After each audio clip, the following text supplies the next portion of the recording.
আপনারা শুনছেন the dark horse's.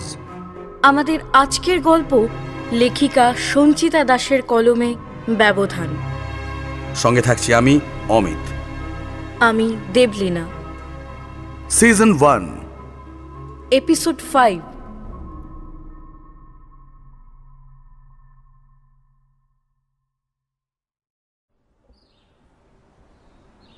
ছায়াদেবী ও নবীনের মায়ের কিছু বলার আগেই শেখরের মা উঠে বন্দনা দেবীর হাত ধরে টেনে ঘরের বাইরে নিয়ে এসে বললেন, কিছু মনে করেন না, একরকম জোর করেই টেনে আপনাকে বাইরে নিয়ে এলাম। আমরা থাকাতে ওদের মনে হয় কথা বলতে একটু অসুবিধে হচ্ছে, তাই বাইরে আসার বাহানা খুঁজছিলাম। আপনার ঘরে নিয়ে যেতে অসুবিধে থাকলে চলুন না বারান্দার ওই পাশটায় গিয়ে দাঁড়াই।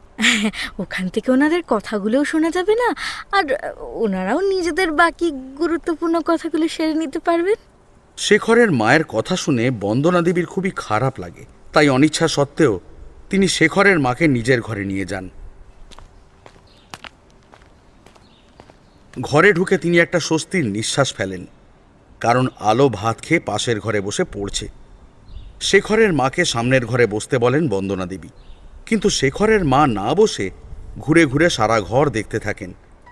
খুব পরিপাটি করে গোছানো ঘর। ঘরের চারদিকে তাকিয়ে তিনি বলেন, দিদি, তা আপনার ছেলে মেয়ে কোথায়? ওদেরকে তো একবারও দেখলাম না। বাড়িতে নেই নাকি?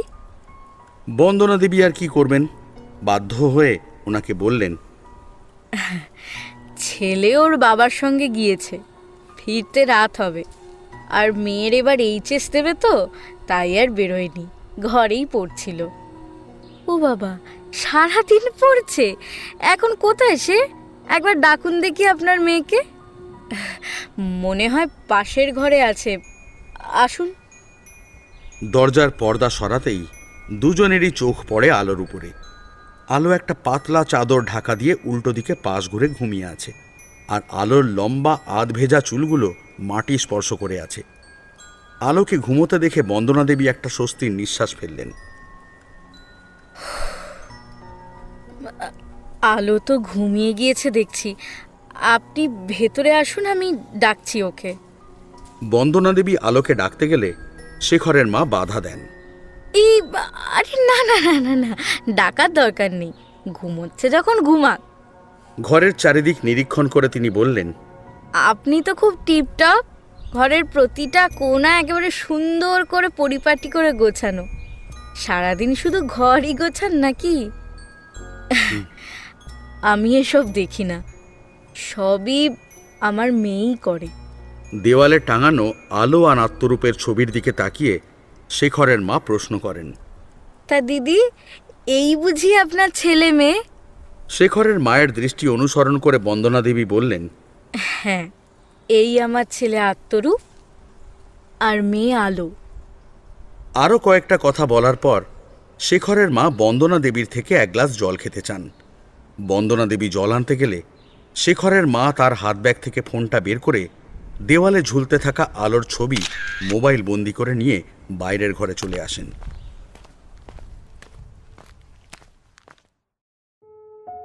সেদিন আলো সত্যিই ঘর থেকে বেরোয়নি। ভিতরের ঘরে গা ঢাকা দিয়েছিল বলা যায়, যেন ফেরারি কোনো আসামি ধরা পড়ার ভয়ে লুকিয়ে আছে। ছায়াদেবীর কথায় অরুণবাবু কাকলিকে ছেলের দেখতে আসার দিন ঠিক করলেন আলোর পরীক্ষা চলার সময়, কারণ পরীক্ষার সময় আলো সারাদিন বাড়িতেই থাকবে না, আর আলো বাড়িতে আসার আগেই ওনারা চলে যাবেন। সবকিছুই তরুণবাবু ও ছায়াদেবীর পরিকল্পনা মতোই হচ্ছিল। ছেলে দেখতেও এলো কাকলিকে, আর দেখেও গেল। সেদিন ছেলের সঙ্গে তার মাসির ছেলে ও বন্ধু শেখর এসেছিল কাকলিকে দেখতে। সেদিন আর বন্দনা দেবীর কাছে কোনো রকমের সাহায্য চাইলেন না ছায়াদেবী, নিজেই একা হাতে সব করলেন। শুধু ছেলের যাওয়ার আধ ঘন্টা আগে বন্দনা দেবীকে ডেকে নিয়ে গেলেন ছেলের সঙ্গে আলাপ করাতে। সেদিন কাকলি আর নবীন নিজেদের মধ্যে একান্তে অনেক কথা বলে, নিজেদের ফোন নম্বর বিনিময় করে। সবকিছু ঠিকঠাক চলছিল, কিন্তু মানুষ হাজার চেষ্টা করলেও ভাগ্যের লিখন কি করে খণ্ডাবে। আলোর জীবনে ঘটতে চলেছিল অনেক বড় পরিবর্তন, যা শুধু আলো কেন, ওর পরিবারের কেউই কল্পনাও করতে পারেনি।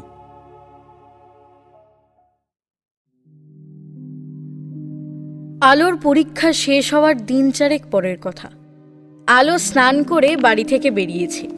তার গন্তব্য সোমার বাড়ি।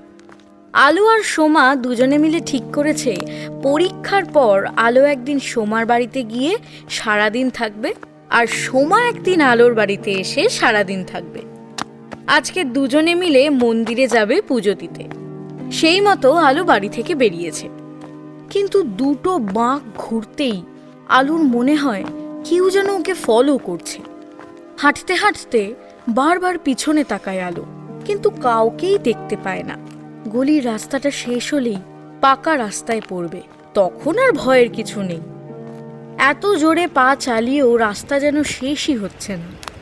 অবশেষে গলি পেরিয়ে বড় রাস্তায় এসে আলো একটা স্বস্তির নিঃশ্বাস ফেলে। লোকজন ভর্তি বাজারের মধ্যে দিয়ে আসার সময়ও আলোর একই অনুভূতি হয়েছে। সোমার বাড়িতে এসে ওকে সঙ্গে নিয়ে একটা রিকশায় চড়ে বসে দুজনে। আলোকে রিকশাতে বসে বেশ কয়েকবার পিছনে তাকাতে দেখে সোমা বলে, কি ব্যাপার বলতো তোর? বারবার পিছনে তাকাচ্ছিস কেন? কি হয়েছে? আলো সামনের দিকে তাকিয়ে বলে, জানিস সোমা, আমার কেন জানি না মনে হচ্ছে কেউ আমার দিকে বারবার তাকাচ্ছে। এ আর নতুন কি? তুই রাস্তা দিয়ে গেলে এমন কেউ নেই যে তোর দিকে তাকায় না। দেখ, বাজে কথা রাখতো। আমি বলতে চাইছি, আজকে মন্দিরে যাওয়ার জন্য যখন বাড়ি থেকে বেরোলাম, তখন থেকে আমার মনে হচ্ছে কে যেন একটা আমাকে ফলো করছে। আলোর সিরিয়াসভাবে বলা কথা শুনে চলতি রিকশা থেকে সোমাও পিছনে তাকায়, কিন্তু রাস্তায় এত লোকের মাঝে কাকে সন্দেহ করবে সেটা বুঝতে না পেরে আবার সামনে তাকিয়ে বলে, একটু পরে বাইপাস ধরে যাওয়ার সময় দেখব কেউ ফলো করছে কিনা। ওই রাস্তাটা একটু ফাঁকা তো, ভালো করে ব্যাপারটা বোঝা যাবে। আলো কিছু বলে না, শুধু মাথা নাড়িয়ে হ্যাঁ বলে। আলোর থমথমে মুখের দিকে তাকিয়ে সোমা বলে, সব বিষয়ে তো ভয় পাস কেন বলতো? এত নার্ভাস হলে চলতে পারবি নাকি রাস্তাঘাটে? আমি তো আছি তোর সাথে। বাইপাস দিয়ে আসার সময় আলো আর সোমা দুজনেই সতর্ক দৃষ্টি রেখে দেখল, কিন্তু সন্দেহজনক কিছুই তাদের চোখে পড়ল না। সোমা আলোকে আশ্বস্ত করে বলল, শোন, কেউ ফলো করছে না তোকে। এটা তোর মনের ভুল, বুঝলি? হ্যাঁ, হবে হয়তো। সোমার কথায় সায় দিলেও আলোর মনে খটকাটা কিন্তু লেগেই থাকলো বিষয়টা নিয়ে। মন্দিরটা লোকালয়ের বাইরে। রিকশাতে প্রায় 25 মিনিট যেতে হয় ফাঁকা রাস্তা দিয়ে। এটি কালী মন্দির। অনেকখানি জায়গা জুড়ে এই মন্দির প্রতিষ্ঠিত। মন্দিরের চারদিকের এলাকা পাঁচিল দিয়ে ঘিরে দেওয়া হয়েছে। মন্দিরের ভিতরে দুপাশ বরাবর 6টি ছোট ছোট শিব মন্দির প্রতিষ্ঠিত, আর মন্দিরের ঘেরা এলাকার ঠিক মাঝ বরাবর মা কালীর বিগ্রহের থেকে প্রায় 6-7 মিটার দূরে একটা বিশাল আকার অশ্বত্থ গাছ ছাতার মতো তার শাখা প্রশাখা বিস্তার করে দাঁড়িয়ে আছে। আর মন্দিরের পিছনে আছে ঠাকুর শ্রী রামকৃষ্ণদেবের একটি আশ্রম। মায়ের সঙ্গে এখানে অনেকবার এসেছে আলো, কিন্তু বান্ধবীর সঙ্গে একা এই প্রথমবার এলো। প্রায় 25 মিনিট পর রিকশা এসে থামলো মন্দিরের পাশে ফাঁকা জায়গাটায়। এখানে বেশ কিছু রিকশা বাইক দাঁড় করানো। রিকশাকে ওখানে থাকতে বলে আলোরা এগিয়ে যায় মন্দির সংলগ্ন দোকানে পুজোর জিনিস কিনতে। পুজো দিয়ে যখন ভিতর থেকে বেরিয়ে আসে, তখন আলো আর সোমা দুজনের কপালে ঠাকুরমশাইয়ের দেওয়া বেশ বড় লাল সিঁদুরের টিপ। মন্দির থেকে বেরিয়ে আসতেই কেউ একজন পিছন থেকে বলে, এক্সকিউজ মি, একটু প্রসাদ পাওয়া যাবে? আলো আর সোমা দুজনেই পিছনে ঘুরে দেখে একটা ছেলে, বয়স আনুমানিক 25 কি 26, সেই এই কথাটা বলেছে। ওদেরকে ঘুরতে দেখে একটা হাত বাড়িয়ে ছেলেটি আবার বলে, একটু প্রসাদ পাওয়া যাবে? আসলে আমি তো পুজো দিইনি, তাই চাইছিলাম। যদি একটু প্রসাদ দিতেন খুব ভালো হতো। ছেলেটির পোশাক দেখে বেশ অবস্থা সম্পন্ন ঘরের বলেই মনে হলো। আলো কোনো কথা না বলে সোমাকে ইশারায় প্রসাদ দিতে বলে। সোমার কাছে প্রসাদ নিয়ে ছেলেটি আবার বলে, একটু জল হবে খাবার? কথাটা আলোর দিকে তাকিয়ে বললেও উত্তরটা সোমাই দেয়, কারণ ও জানে আলো কোনো কথা বলবে না। হ্যাঁ, দিচ্ছি। আলোর হাতে প্রসাদের জায়গাটা দিয়ে ব্যাগ থেকে জলের বোতল বের করে ছেলেটিকে দেয় সোমা। প্রসাদটা মুখে ভরে হাতে একটু জল নিয়ে কয়েক ঢোক জল খায় ছেলেটি। বোতলের ঢাকনা লাগাতে লাগাতে বলে, একটু হেল্প করতে পারেন আমাকে? বোতলটা নিয়ে জিজ্ঞাসু দৃষ্টিতে তাকিয়ে সোমা বলে, বলুন কি হেল্প চাই? সাধ্যের মধ্যে হলে নিশ্চয়ই করার চেষ্টা করব। আসলে আমি এই এলাকায় নতুন, এখানে একটা কাজে এসেছি। তা ভেবেছিলাম কাজটা সেরে আজই ফিরে যাব, কিন্তু আনফর্চুনেটলি কাজটা হয়নি। তা আমাকে এখানে আজকের দিনটা হয়তো থাকতে হবে, কিন্তু আমি তো এখানকার কিছুই চিনি না। তাই বলছিলাম যে যদি কোনো ভালো হোটেলের ঠিকানা দিতেন তাহলে খুবই উপকার হতো। দেখুন, আপনাদেরকে দেখে মনে হচ্ছে আপনারা এখানকারই লোকাল, তাই বললাম আর কি। হ্যাঁ আছে, একটা কেন বেশ কয়েকটাই হোটেল আছে। এই যে এখান থেকে বেরিয়ে ডান দিকে রাস্তাটা ধরে এগিয়ে যাবেন। মিনিট 5 যাওয়ার পর রাস্তার ঠিক ডান দিকে একটা লজ পাবেন। নামটা হচ্ছে নিরালা লজ। ঠিক আছে, জায়গাটা একটু নিরিবিলি কিন্তু খুব সুন্দর। ওখানকার খাবার দাবারও বেশ ভালো, কোনো অসুবিধা হবে না আপনার। ওখানে থাকতে পারেন। আর যদি বাজারের মধ্যে থাকতে চান তাহলে আপনি তিতলিতে থাকতে পারেন, ওটাও খুব ভালো। এখন আপনার ইচ্ছা আপনি কোনটায় থাকবেন। থ্যাঙ্কস। আচ্ছা, আরেকটা কথা বলছি, গাড়ি রাখার ব্যবস্থা আছে তো? কি গাড়ি, বাইক না 4 চাকা? আপাতত 4 চাকা। তাহলে আপনি একটা কাজ করুন, নিরালাতেই যান। ওখানে 4 চাকা রাখার ব্যবস্থা আছে, কোনো অসুবিধে হবে না। এবার আমরা আসি, কেমন? ছেলেটি প্রত্যেকটা প্রশ্ন আলোর দিকে তাকিয়ে করলেও আলো একটা কথাও বলে না। ছেলেটির সমস্ত প্রশ্নের উত্তর দেয় সোমা। মন্দিরের বাইরে এসে ওরা গেল আশ্রমে। ওখানে নিজেরা একটু প্রসাদ মুখে দিয়ে জল খেলো। কিছুক্ষণ বসে উঠে পড়ল বাড়ি যাওয়ার জন্য। রিক্সার কাছে যাওয়ার সময় সোমা বলল, একটা জিনিস লক্ষ্য করেছিস আলো, ওই ছেলেটা কিন্তু প্রশ্নগুলো তোর দিকে তাকিয়েই করছিল। একটার উত্তর দিলে কি এমন ক্ষতি হতো? আহারে, বেচারা কত আশা নিয়ে তোর দিকে তাকিয়ে সব প্রশ্নগুলো করছিল। বেশি কথা না বলে পা চালা, এমনিতেই অনেক দেরি হয়ে গেছে। আর তুই কবে আসবি আমাদের বাড়িতে? পরশু তুই আয় আগে আমাদের বাড়িতে, আমি 2 দিন পর যাব, কেমন? আচ্ছা ঠিক আছে।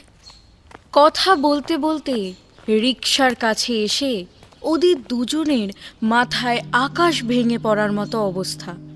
ওখানে অনেক রিকশা আছে কিন্তু ওদেরটাই নেই। চারিদিকে ভালো করে দেখে ওখানে থাকা অন্যান্য রিকশাওয়ালাকে জিজ্ঞেস করাতে ওরা জানতে পারে ওই রিকশাওয়ালা অনেকক্ষণ আগেই নাকি ওখান থেকে চলে গিয়েছে। এই কথা শুনে ওরা বেশ অবাক হয়ে যায়, কারণ ওরা ওই রিকশায় যাবে এবং আসবে, সেইভাবেই রিকশাটা ভাড়া করেছিল। আর এখান থেকে ফিরে গিয়ে ভাড়া দেবার কথা, ভাড়া না নিয়ে লোকটা রিকশা নিয়ে চলে গেল, অথচ যাওয়ার আগে একবার জানিয়েও গেল না। তার থেকেও বেশি সমস্যা, এখন ওরা বাড়ি ফিরবে কি করে? মন্দিরটি লোকালয় থেকে দূরে হওয়ায় এখানে ফাঁকা রিকশা পাওয়াও মুশকিল। এখানে যারা আসে সবাই গাড়ি ভাড়া করে আসে, নয়তো নিজেদের গাড়িতে করে আসে। তাই এখানে যতগুলো গাড়ি আছে সবগুলোই কেউ না কেউ ভাড়া করে এসেছে। ভয়ে আলোর বুকের ভিতরটা ঢিপ ঢিপ করতে শুরু করেছে। এখন ওরা বাড়িতে যাবে কি করে? বেশি দেরি হলে ওর মা খুব বকবে। আলোর শুকিয়ে যাওয়া মুখের দিকে তাকিয়ে সোমা বলল, ব্যাপারটা কি বলতো? আমি তো কিছুই বুঝতে পারছি না। আজব লোক তো। ওই লোকটার কথা না ভেবে চল এখানে থাকা রিক্সাওয়ালাগুলোকে জিজ্ঞেস করি, কেউ যদি নিয়ে যায়। বাড়ি পর্যন্ত না গেলেও চলবে, বাইপাসের ফাঁকা রাস্তাটা পার করে দিলেই হবে। ওখান থেকে অন্য রিক্সা করে বাড়িতে চলে যাব। এতটা রাস্তা হেঁটে যাওয়া তো সম্ভব নয়। আলোর কথা মতো ওরা দুজনে ওখানে থাকা বাকি রিক্সাওয়ালাদেরকে বলে যদি কেউ ওদেরকে নিয়ে যায়, কিন্তু কেউ যেতে রাজি হয় না। আলোরা এটাও বলল যে ওরা এখান থেকে গেলেও যাতায়াতের সমস্ত ভাড়াটাই দেবে, কিন্তু তাতেও কেউ রাজি হলো না। তখন ওরা হেঁটে বাড়ি যাওয়ার সিদ্ধান্ত নিল। এখান থেকে তো কেউ নিয়ে যাবে না, রাস্তায় যদি কোনো ফাঁকা রিক্সা পায় এই ভরসায় ওরা হাঁটতে শুরু করলো। কিছুটা আসতেই আবারও পিছন থেকে পূর্বের কণ্ঠস্বর ভেসে আসে, এক্সকিউজ মি, হ্যালো, আপনাদের কি বলছি? সোমা আর আলো ঘুরে দাঁড়াতেই কিছুক্ষণ আগের ছেলেটিকে দেখতে পায়। এবারেও সোমা বলল, বলুন, কি বলবেন? আমি গাড়ি নিতে এসে আপনাদের সব কথাই শুনেছি। আপনাদের রিক্সা না বলেই চলে গিয়েছে, আর এখানকার কেউ আপনাদেরকে নিয়ে যেতে রাজি নয়। দেখুন, কিছুক্ষণ আগে আপনারা আমাকে একটা হেল্প করেছেন, তো আপনারা যদি কিছু মনে না করেন তো আমি আপনাদেরকে ড্রপ করে দিতে পারি। অবশ্য হ্যাঁ, যদি আপনাদের কোনো রকম আপত্তি না থাকে। আলো আর সোমা একে অপরের দিকে তাকাতেই আলো দুদিকে হালকা মাথা নেড়ে সোমাকে না বলতে বলে, কিন্তু সোমা এই সুযোগ ছাড়তে নারাজ। ও ছেলেটিকে বলে, আমরা একটু কথা বলে আপনাকে জানাচ্ছি। কথাটা বলেই আলোর হাত ধরে টেনে একটু দূরে নিয়ে আসে। দেখ আলো, এই সুযোগটা ছাড়া কিন্তু ঠিক হবে না। এতটা রাস্তা রিক্সাতে আসতেই 25 মিনিট লাগে, হেঁটে যেতে কত সময় লাগবে বুঝতে পারছিস? আর আমরা যে রিক্সা পাবোই এর তো কোনো গ্যারেন্টি নেই বল। তার উপরে রোদটাও বেড়েছে। রাজি হয়ে যা না বন্ধু, ব্যাক গিয়ার মারিস না প্লিজ। তাই বলে অচেনা অজানা একটা ছেলের সঙ্গে চলে যাব আমরা? যদি রাস্তায় কোনো সমস্যা হয়? আরে বাবা, হবে না, আমরা এখানকার আর উনি হচ্ছেন বাইরের। তুই চল না, কিচ্ছু হবে না, আমি বলছি তো। আরে বাবা, আমিও তো তোর সঙ্গে যাচ্ছি নাকি? আর কথা বলিস না আলো, চল। আচ্ছা ঠিক আছে, কিন্তু আমার একটা শর্ত আছে। বাড়ি যাব, তার আবার শর্ত কিসের রে? বল, কি বলবি? আমরা বাড়ি পর্যন্ত যাব না, ওই বাইপাসটা পেরিয়ে শহরে ঢুকতেই নেমে যাব কিন্তু গাড়ি থেকে। তারপর একটা রিক্সা করে বাড়ি যাব, ঠিক আছে? ওকে, ঠিক আছে বাবা, ঠিক আছে, তুই এটুকুই চল, তাহলেই হবে। ওরা ফিরে এসে ছেলেটিকে যাওয়ার কথা বলতেই ও বেশ খুশি হয়ে বলে, আপনারা ওই সামনেটায় গিয়ে দাঁড়ান, আমি গাড়ি নিয়ে আসছি। এত খুশি হওয়ার কি হলো বুঝলাম না। দেখে মনে হলো আমরা লিফট নিচ্ছি না, আমরা দিচ্ছি ওনাকে লিফট। আজব পাবলিক সব। লিফট দেওয়ার খুশি নয় রে ভাই, তোর মতো একটা সুন্দরী মেয়েকে গাড়িতে বসাতে পারবে সেই জন্যই মনে হয় এত খুশি হচ্ছে। হয়েছে তোর ফালতু বকা, চল ওদিকটায় সরে দাঁড়াই। ওদিকে গাড়ি আনতে গিয়ে ছেলেটি একজন রিক্সাওয়ালার হাতে কিছু টাকা দিয়ে বলল, নিজেদের মধ্যে ভাগ করে নিও। এরপর গাড়ি নিয়ে চলে গেল আলোদের কাছে।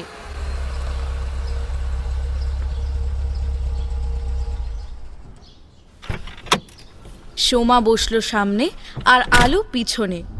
গাড়ি চালাতে চালাতে ছেলেটি সোমার দিকে তাকিয়ে বলল, আমি শেখর, আর আপনি? আমি সোমা আর ও আলো, আমরা বেস্ট ফ্রেন্ড। পরীক্ষা শেষ হয়েছে তো তাই পুজো দিতে এসেছি। ডোন্ট মাইন্ড, একটা কথা জিজ্ঞাসা করব? হ্যাঁ করুন না। আপনার ফ্রেন্ড আলো, মানে কথা বলতে ওনার কি কোনো সমস্যা আছে নাকি?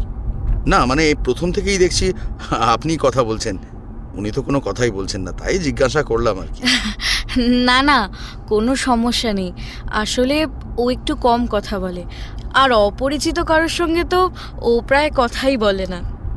ওই যে, হ্যাঁ, ওই বাদিকটাতে গাড়িটা থামান, এখানেই আমরা নেমে যাব। এখানে? এখানে কেন? আমি বাড়ি পর্যন্ত ড্রপ করে দিচ্ছি। না না শেখরবাবু, তার দরকার হবে না। আমরা এখন বাড়িতে যাব না, কিছু কাজ আছে সেগুলো সেরে নিয়ে তারপর বাড়ি ফিরবো। ওকে।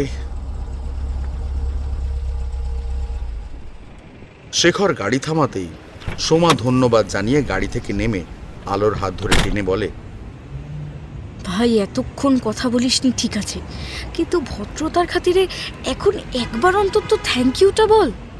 সোমার কথা শুনে আলো গাড়ির জানলার কাছে গিয়ে বলে, থ্যাংক ইউ শেখরবাবু, আমাদের লিফট দেওয়ার জন্য।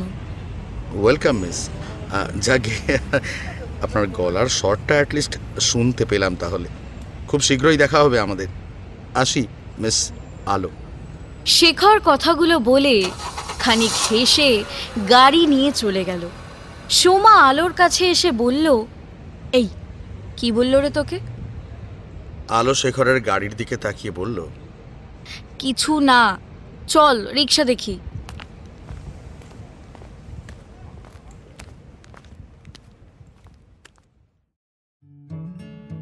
আজকে ছুটির দিন, তরুণবাবু আর আত্মরূপ দুজনেই বাড়িতে আছে। আলো সোমার বাড়ি যাবে বলে অনেক সকালে উঠেছে। আলো ভেবেছিল সকাল 9টার মধ্যে তরকারিগুলো রান্না করে রেখে যাবে আর মাকে বলবে পরে ভাতটা করে নিতে। কিন্তু বন্দনা দেবী আলোকে রান্না করতে বারণ করেন। রান্না না করলেও মায়ের কষ্টের কথা ভেবে সব তরকারি কুটে মশলা বেটে রেখে দেয় আলো। এক কথায় রান্নার সব জোগাড় করে রেখে দেয় সে। বন্দনা দেবীকে শুধু খুন্তি ধরে রান্নাটুকু করলেই হবে। আত্মরূপ বাড়িতে থাকায় আলো ভেবে রেখেছে যে দাদাকে বলবে ওকে সোমার বাড়িতে দিয়ে আসার জন্য। সেই মতো নিজে তৈরি হয়ে দাদার কাছে যায়। আত্মরূপ তখন খাটের উপরে কাগজপত্র নিয়ে দোকানের হিসেব মেলাচ্ছে। সারা সপ্তাহের বেচা কেনার একটা হিসেব আত্মরূপ করে রাখে এই ছুটির দিনটাতে। আলো আত্মরূপের কাছে দাঁড়িয়ে ওকে দিয়ে আসার কথা বলবে কিনা ভাবছে। পাশে আলোর উপস্থিতি বুঝতে পেরে কাগজ থেকে চোখ তুলে আলোর দিকে তাকায় আত্মরূপ। ইশারায় পাশে বসতে বলে বোনকে। আলোর কোমর পেরোনো চুলগুলো ধরে কাঁধের ডান দিকে এনে দাদার পাশে বসে। আত্মরূপ একবার আলোর চুলের দিকে তাকিয়ে বলে, তুই তো এবার সত্যি র্যাপুঞ্জেল হয়ে যাচ্ছিস রে আলো। আর কত বড় চুল রাখবি? এবার যে তোর চুল ধরে রাখার জন্য একজনকে রাখতে হবে বলে মনে হচ্ছে। মোটেই না, র্যাপুঞ্জেলের চুল আমার থেকেও অনেক অনেক বড় ছিল। আমার তো এইটুকুনি লম্বা। সেদিন মা কেটে না দিলে আরও 3 আঙুল লম্বা থাকতো। উরি বাবা, মা তো অনেকখানি কেটে দিয়েছে দেখছি। হ্যাঁ রে, তুই বারণ করলি না কেন মাকে? বারণ করলে আরও 3 আঙুল বেশি যেত, সেই জন্যই। তা যা বলেছিস। এই একটা জিনিস দিবি আলো? কি? 1 কাপ চা। আরে সকালের চাটা ঠান্ডা হয়ে গিয়েছিল।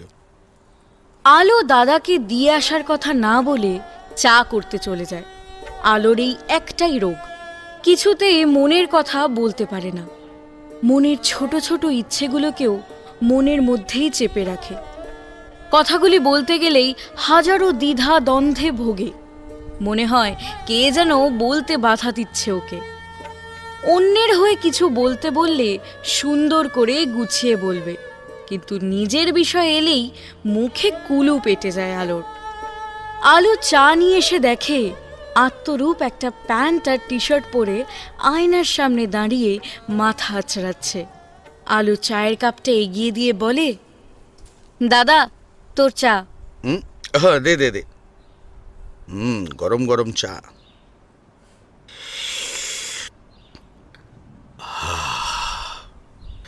সত্যি তোর হাতের জবাব নেই রে আলো। সকালে চা থেকে শুরু করে শেষ পাতে চাটনি পর্যন্ত দারুণ রান্নার হাত তোর। তা হ্যাঁ রে, তুই যে আজকে সোমার বাড়িতে যাচ্ছিস, তা কিছু রান্না করে রেখেছিস তো নাকি সব মা করবে? আমি করতেই যাচ্ছিলাম, মাই বারণ করলো করতে। মা বললো আর তুই শুনলি? হ্যাঁ, আমি ভাবলাম আজকে ছুটির দিন কোথায় জমিয়ে তোর হাতের রান্না খাবো, তা না। একটা তরকারি অন্তত করে রাখতিস। কালকে দুপুরে আসার সময় কচুর শাক আনলাম, সেটা অন্তত করে যেতিস তুই। দাদা তুই দিন দিন পেটুক হয়ে যাচ্ছিস রে।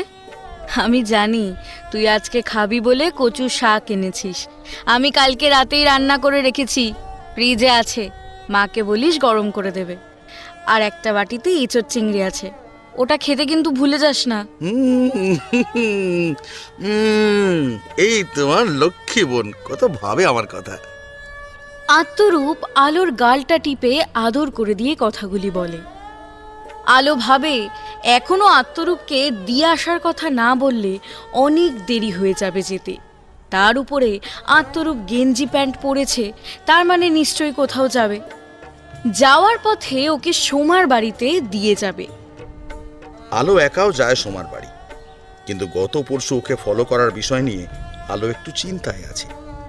আজকে যদি আবার কেউ ফলো করে, এই ভেবে আলো দাদাকে বলে, দাদা তুই কোথাও যাবি? হ্যাঁ, কেন, কোনো দরকার আছে? বলছিলাম যে যাওয়ার পথে আমাকে একটু সোমাদের বাড়িতে নামিয়ে দিবি রে। আলোর হাতে খালি কাপটা দিয়ে আত্মরূপ বলে, তুই তো এটা বলার জন্যই আমার কাছে এসেছিলিস। আমার কোনো কাজ নেই, আমি তোকে দিয়ে আসবো বলেই এগুলো করেছি। যা, কাপটা রেখে মাকে বলে আয় আমি নিচে দাঁড়াচ্ছি।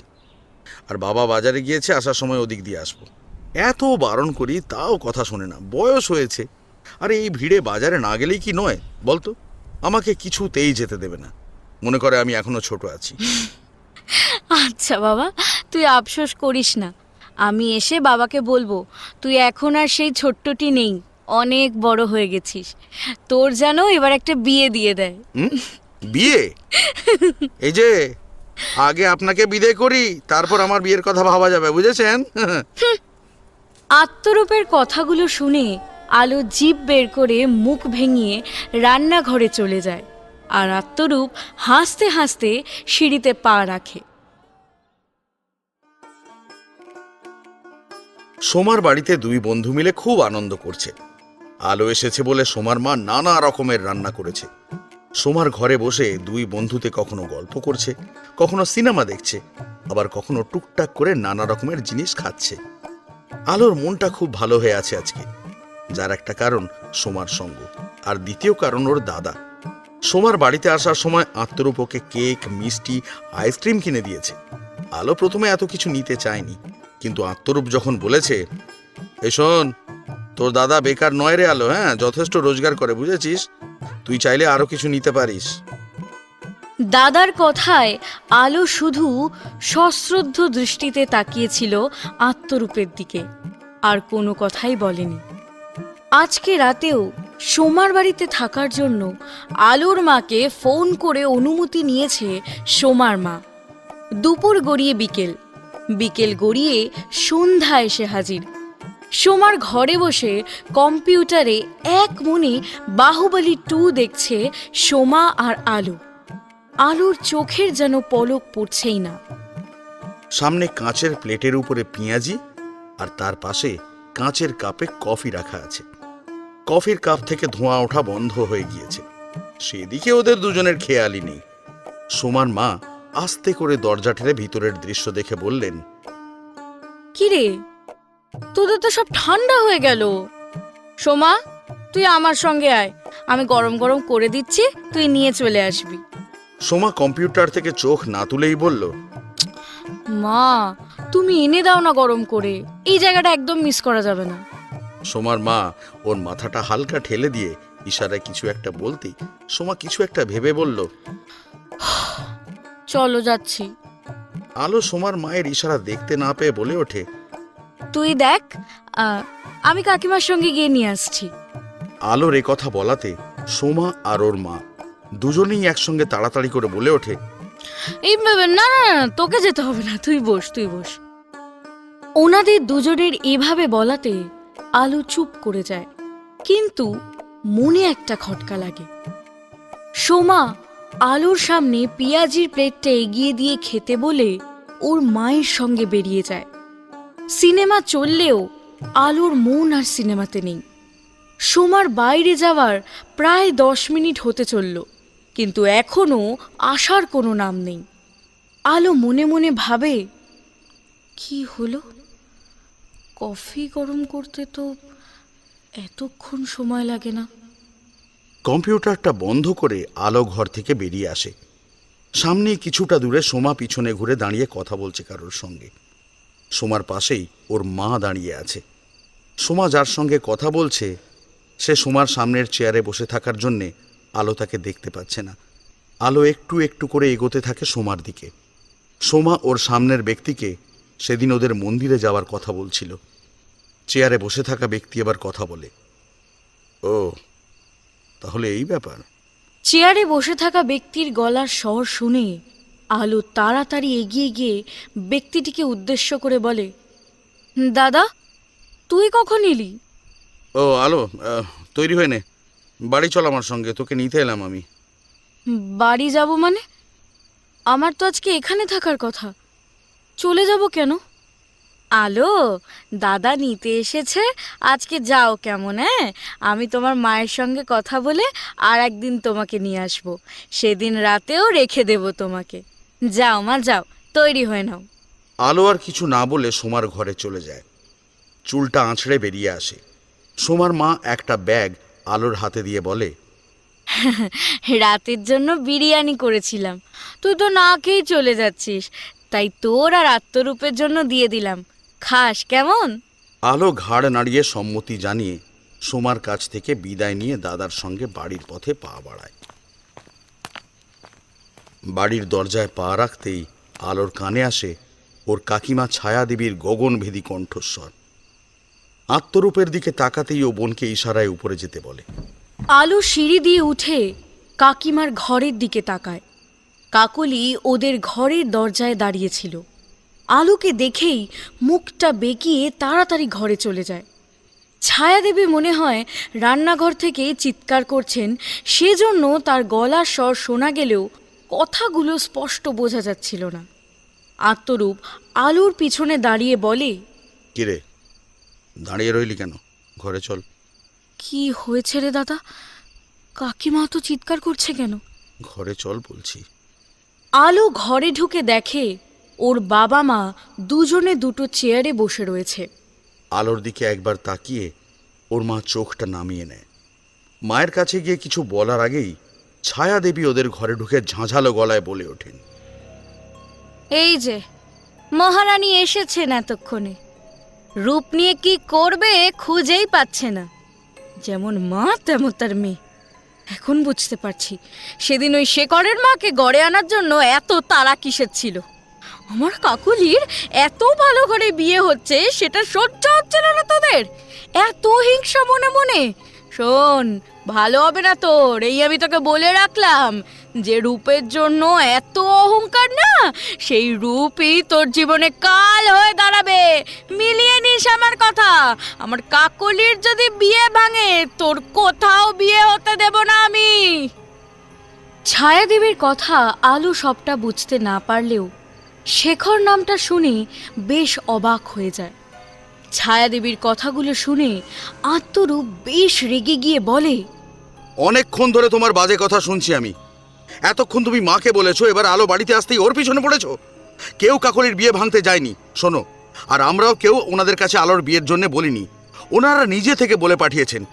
এখন শেখরের মা যদি লুকিয়ে আলোর ছবি তুলে নিয়ে গিয়ে থাকে, তাহলে আমরা কি করব বলো তো? আমার মা তো আর ওনাকে আমাদের ঘরে নিজে থেকে ডেকে আনেনি, আর না আলোর ছবি নিয়ে গিয়ে ওনার ছেলেকে দেখাতে বলেছে। এখন আর কি করবি বল? যা করার তা তো করেই দিয়েছিস। যেই দেখলি শেখররা নবীনদের থেকেও বেশি পয়সাওয়ালা, অমনি আলোকে সামনে এগিয়ে দিলি। সহ্য হলো না তোদের, তাই না? শোন তাহলে, কাকলির বিয়েতেই না আমি করি ভরে সোনা চাঁদির দান, 8 লাখ টাকা নগদ ফার্নিচার দিয়ে ঘর সাজিয়ে দিচ্ছি। বাকি সব তো বাদই দিলাম। আর শেখররা তো আরো বড় লোক, পারবি তো ওদের দাবি মেটাতে? তোমার সমস্যা তাহলে এখানে, আলোর জন্য কাকলির থেকেও বড় ঘর থেকে বিয়ের সম্বন্ধ এসেছে বলে, তাই তো? তাহলে আমিও বলে রাখছি, শোনো, আলোকে তো ওনাদের পছন্দ হয়ে গিয়েছে, সেই জন্যই ওনারা বিয়ের সম্বন্ধ পাঠিয়েছেন।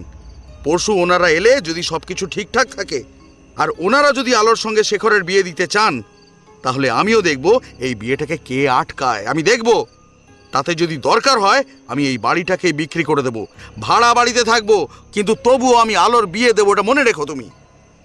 আত্মরূপ আর ছায়াদেবীর কথা শুনে আলোর আর কিছুই বুঝতে বাকি নেই। বন্দনা দেবী আর তরুণবাবু এতক্ষণ বসে ওদের তর্ক শুনছিলেন। তরুণবাবু আত্মরূপের হাত ধরে টানতেই আত্মরূপ বাবার দিকে তাকিয়ে বলে, বাবা, বাবা তুমি বাড়ির দড়িটা বের করে রাখো তো, আমি সিদ্ধান্ত নিয়েছি। বন্দনা দেবী বিকেল থেকেই ছায়াদেবীর কথা আর অপমান শুনে যাচ্ছিলেন। দু একটা কথার উত্তর দিলেও ছায়াদেবীর মতো বলতে পারেননি, কারণ তার যত জোর ছেলে মেয়ের উপরে, যত কটু কথা ছেলে মেয়েকেই তিনি বলেন। অন্য কাউকে তিনি কিছুই বলতে পারেন না, বা ছায়াদেবীর মতো ঝগড়াও তিনি করতে পারেন না। আলো মায়ের অন্যান্য ভালো গুণের সঙ্গে এই গুণটাও পেয়েছে। গলা উঁচিয়ে চিৎকার করে কথা বলা বা ঝগড়া করা আলোর স্বভাব বিরুদ্ধ। এই মুহূর্তে আত্মরূপের মুখে বোনের বিয়ে দেওয়ার জন্য নিজের বাড়ি বিক্রি করে ভাড়া বাড়িতে থাকার কথা শুনে তার মাথায় যেন নিমেষেই আগুন জ্বলে ওঠে, আর সমস্ত রাগ গিয়ে পড়ে সামনে দাঁড়িয়ে থাকা আলোর উপরে। তিনি চেয়ার থেকে উঠেই আলোর লম্বা চুলের বিনুনি ধরে টেনে এক চড় মারেন আলোর গালে। আলো কিছু বুঝে ওঠার আগেই বন্দনা দেবী জোড়া হাতের তালু দিয়ে আলোর পিঠে মারতে থাকেন আর বলতে থাকেন, তোর জন্য, সব তোর জন্য হচ্ছে। আর কত শুনতে হবে তোর জন্য? বল বল আমাকে। এত লোক মরছে আর তোর কেন মনে হয় না বলতে পারিস? পেটে থাকতে তোকে মরতে গিয়েও কেন যে ফিরে এলাম আমি, তখন তোকে মেরে ফেললেই ভালো হতো, আজ এই দিন দেখতে হতো না আমাকে। তোর জন্য আমার ছেলেটাও একটা দিন শান্তি পাবে না। তোর বিয়ে দিতে গিয়ে আমাদেরকে পথে বসতে হবে মনে হচ্ছে। তুই মন্দিরে পুজো দিতে গিয়েছিলি না তোর রূপ দেখাতে গিয়েছিলি? বল বল। দরকার নেই, দরকার নেই, তোর অমন রূপের দরকার নেই। অ্যাসিড দিয়ে তোর মুখ জ্বালিয়ে দেব আমি। একটা বিয়ের সম্বন্ধ আসতে না আসতেই এত বড় অশান্তি বাড়িতে।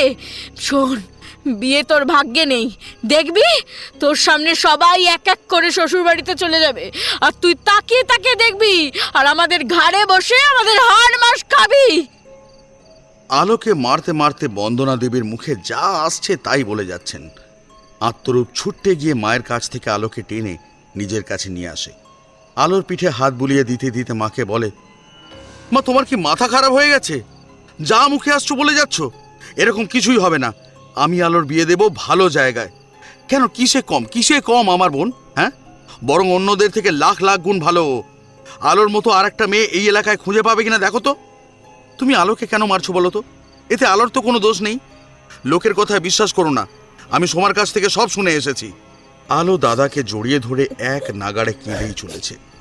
আত্মরূপ চুপ করতেই বন্দনা দেবী চেয়ারে ধপ করে বসে কপালে চাপড়ে বলেন, সব আমার কপালের দোষ। ছায়াদেবী এইসব দেখে আর কিছু না বলে গজগজ করতে করতে তার ঘরে চলে যান। তরুণবাবু আলোর মাথায় হাত বুলিয়ে দিয়ে আত্মরূপকে বলেন বোনকে পাশের ঘরে নিয়ে যেতে। আলোর চোখে ঘুম নেই। ওর মায়ের বলা কথাগুলো বারবার কানে বাজছে। বিশেষ করে আলোকে যে তিনি জন্ম দেওয়ার আগেই মেরে ফেলতে চেয়েছিলেন, এই কথাটাই তাকে বেশি আঘাত করছে। চোখের জল গড়িয়ে বালিশটা অনেকখানি ভিজে গিয়েছে। বিছানায় উঠে বসে পাশে শুয়ে থাকা মায়ের দিকে তাকায় আলো। বন্দনা দেবী আলোর দিকে পিছন ঘুরে শুয়ে আছেন। আলো নিঃশব্দে নেমে গিয়ে এগিয়ে যায় দরজার দিকে। সিঁড়ি বেয়ে উঠে আসে ছাদে। কোমর পর্যন্ত কার্নিশের ধার ঘেঁষে দাঁড়িয়ে নিচে তাকায়। এখন আর আলোর চোখে জল নেই, আছে নিজের জন্য ঘৃণা আর অবজ্ঞা। মনে নিজেকে শেষ করে দেওয়ার ইচ্ছে। আলোর হাইট ফোবিয়া আছে। দোতলার এই ছাদ থেকে নিচে তাকালি ওর মাথা ঘোরে। সেজন্য ছাদে এলেও কার্নিশের ধারে যায় না আলো। কিন্তু আজকে নিচে তাকিয়ে কোনো ভয় পেল না আলো। ছাদে রাখা কোনা ভাঙা টুলটা এনে উঠে দাঁড়ালো তার উপর, একদম কার্নিশের ধার ঘেঁষে। নিচের রাস্তায় স্তরে স্তরে সাজানো ইটগুলোর দিকে তাকিয়ে দেখল সামনের তনুদের বাড়ি মেরামতের জন্যে ওগুলো আনা হয়েছে গতকালকে। আলো মনে মনে ঠিক করল, এত উপর থেকে নিচে রাখা ওই ইটের উপরে পড়লে ওর মৃত্যু নিশ্চিত। আর ভাবার সময় নেই। ঠিক এই সময় ছাদের দরজার কাছ থেকে আলো বলে চিৎকার করে ছুটে এগিয়ে আসে আত্মরূপ। আলোর হাত ধরে এক টানে নামিয়ে আনে টুলের উপর থেকে। আলোকে জড়িয়ে ধরে বলে, আলো, কি করতে যাচ্ছিলিস তুই? আমার আসতে আর একটু দেরি হলে কি হতো বুঝতে পারছিস? আরে এই বুদ্ধি তোর মাথায় কি করে এলো আলো?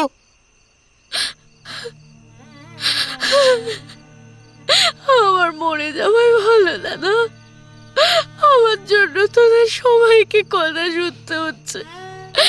মাও আমাকে আর চায় না দাদা, মাও আমাকে আর চায় না। আলো আলো আলো আলো শোন বোন, শোন, দেখ দেখ দেখ, তুই মায়ের কথায় রাগ করে এই কাজ করতে যাচ্ছিলিস বলতো? আর এগুলো মা রাগ করে বলেছে তোকে। তুই জানিস না কাকিমা অনেক খারাপ খারাপ কথা বলেছে তোকে, আর সেই রাগেই মা কথাগুলো বলে ফেলেছে। আচ্ছা আচ্ছা, আমার দিকে থাক, আমার দিকে থাক।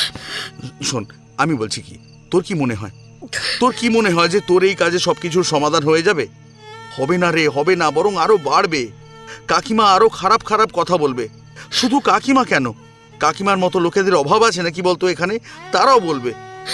তখন হয়তো দেখা যাবে আমাদের তিনজনকেও তোর পথই বেছে নিতে হয়েছে। তুই কি এটা চাস? তুই বলতো। না না না, আমি এটা চাই না। আমি জানি মা রাগ করে বলেনি, কিন্তু তুই শুনেছিস মা আমাকে ঠিক কি কথা বলল? মা আমাকে অনেক আগেই মেরে ফেলতে চেয়েছিল। আমি খুব অপয়া দাদা, আমি খুব অপয়া।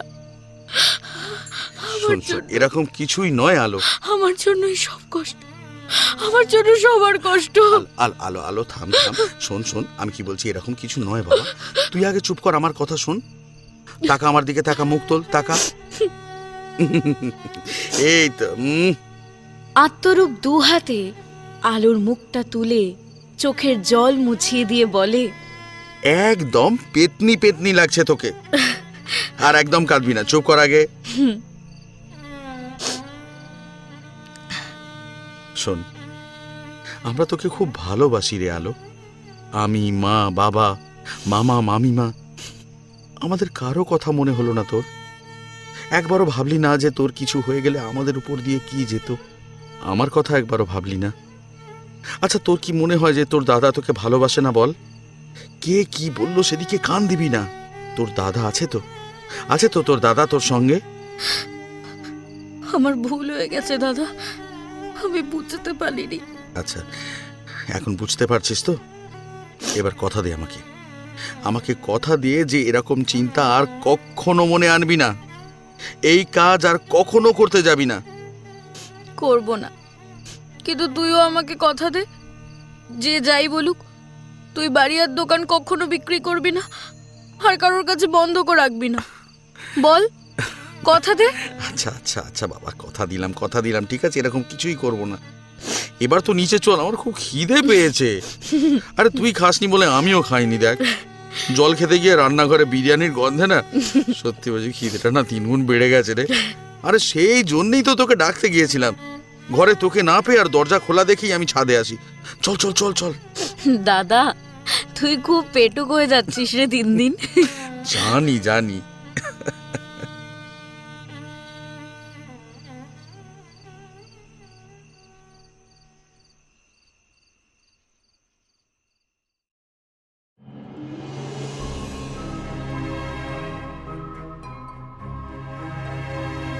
এতক্ষণ আপনারা শুনছিলেন সঞ্চিতা দাসের কলমে ব্যবধান। যদি গল্পটি আপনাদের ভালো লাগে তাহলে চ্যানেলটিকে সাবস্ক্রাইব করবেন, পাশে থাকা বেল আইকনটি প্রেস করে দেবেন এবং শুনতে থাকবেন দ্য ডার্ক হর্সেস।